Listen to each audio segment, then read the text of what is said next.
वक्रतुंड महाकाय सूर्यकोटि समप्रभ निर्विघ्नं देव सर्वकार्येषु सर्वदा। बोलो गजानन जी महाराज की जय हो, एकादशी की जय हो। आज आपको ज्येष्ठ मास के कृष्ण पक्ष की अपरा एकादशी की कथा सुनाएंगे। युधिष्ठिर बोले, हे जनार्दन, ज्येष्ठ मास के कृष्ण पक्ष की एकादशी का क्या नाम है? मैं उसका महत्व सुनना चाहता हूँ।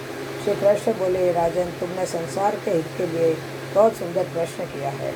यह अपरा एकादशी बहुत पुण्य देने वाली, बड़े बड़े पापों को नष्ट करने वाली, अनंत फल देने वाली है।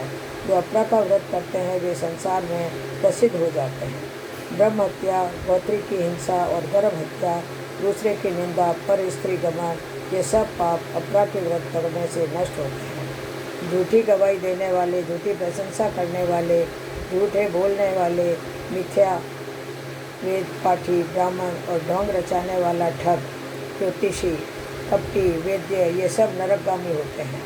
परंतु राजा, अपरा के सेवन करने से ये पाप छूट जाते हैं।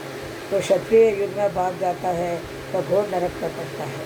हे राजन, अपरा का सेवन करने से वह निष्पाप होकर स्वर्ग की हो जाता है। जो शिष्य विद्या पढ़कर अपने गुरु की निंदा करता है तो बड़े पातक से युक्त होकर नरक को जाता है। अपरा का सेवन करने से वह मनुष्य भी सद्गति को प्राप्त होता है। हे राजन, मैं अपरा की महिमा कहता हूँ, इसे सुनो।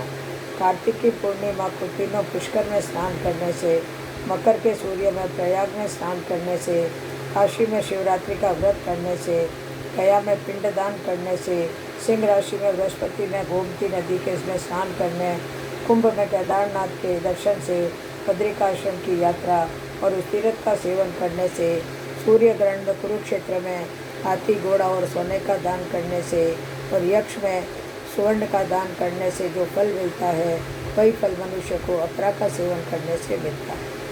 अर्धप्रसूता, गौ, सुवर्ण और पृथ्वी दान करने से जो फल मिलता है, वही फल मनुष्य को अपरा का व्रत करने से मिलता है। यह पाप रूपी वृक्ष को काटने के लिए कुल्हाड़ी और पाप रूपी ईंधन को जलाने के लिए अग्नि के समान है। पाप रूपी अंधकार के लिए सूर्य और पाप रूपी हिरण के लिए सिंह के समान है। हे राजन, पाप से डरे हुए मनुष्य को अपरा एकादशी का उपवास करना चाहिए।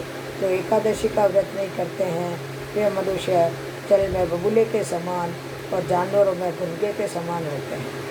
वे मरने के लिए ही संसार में जन्म लेते हैं। अपरा का व्रत और वामन देव जी की पूजा करके मनुष्य सब पाप से छूटकर विष्णु लोक को जाता है। हे राजन, संसार के हित के लिए यह महात्मा मैंने तुमसे कहा है। इसके पढ़ने सुनने से सब पाप छूट जाते हैं। फलाहार, इस दिन ककड़ी का सगार लिया जाता है। बोलो अपरा एकादशी की जय हो। जय जय श्री कृष्ण, जय जय श्री राम।